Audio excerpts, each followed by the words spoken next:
일상 속 근육 테크법. 움직이는 삶을 즐겨라. 출처 느리게 나이 드는 습관. 정의원. 진료실에서 환자를 만나다 보면 자주 실랑이를 벌이곤 한다. 근육과 이동성의 향상뿐 아니라 여러 질병의 진행을 늦추고 상태를 개선해 약을 줄이기 위해 환자들에게 근력 운동을 권하는데 도통 통하지 않는 것이다.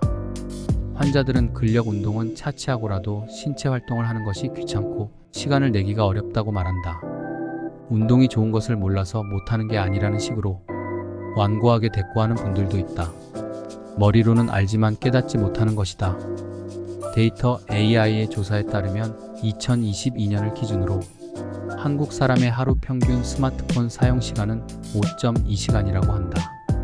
이 엄청난 시간 동안 주로 앉거나 구부정하게 선 자세로 스마트폰을 보고 있는 셈인데, 결국 바빠서 운동할 수 없다는 사람은 스마트폰이 주는 자극적인 즐거움이 운동보다 우선순위에서 앞서는 것일지도 모른다.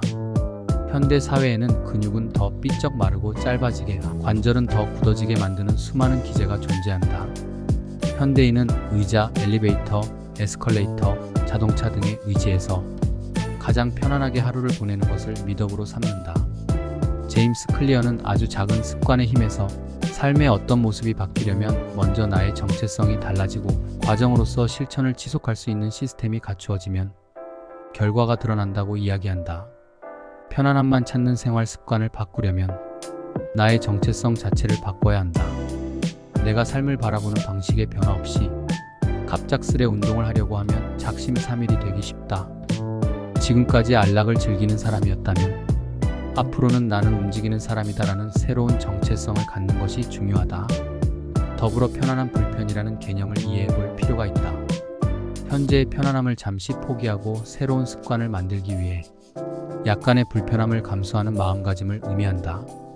불편이 4주에서 6주 지속되면 그때부터는 습관으로 굳어져 더 이상 불편함을 느끼지 않게 된다. 이런 사고의 변화를 통해 운동이나 활동을 귀찮은 일이나 부담스러운 일이 아닌 나의 삶의 일부로 인식하고 일상에 통합하는 것이 필요하다. 의자에 앉기보다는 서 있고, 엘리베이터나 에스컬레이터 대신 계단을 이용하고, 자동차보다는 자전거나 대중교통 또는 내 다리를 이용하는 습관을 들여보자. 우리의 삶에서 신체 활동과 운동을 적어도 얼마만큼 해야 하는지 감을 잡기 위해서는 국제적인 운동 가이드라인을 참고해 볼 수 있다.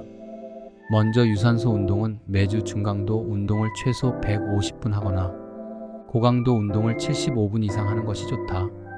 중강도 운동은 심박수가 빨라지고 숨이 가빠지지만 운동하면서 말은 할 수 있는 정도를 의미한다.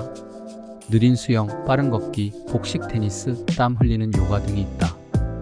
고강도 운동은 심장 박동이 많이 빨라지고 숨도 상당히 가빠지는 운동을 말한다.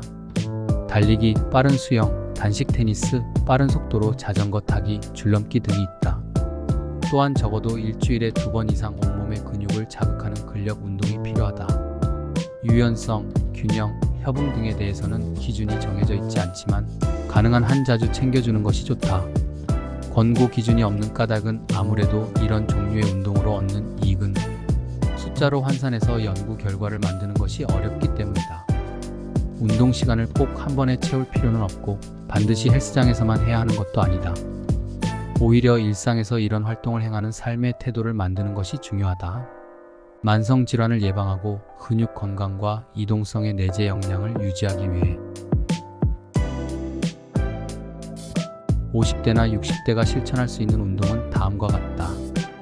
일상에서 하루에 7,000보 내지 8,000보 이상을 목표로 걷는다.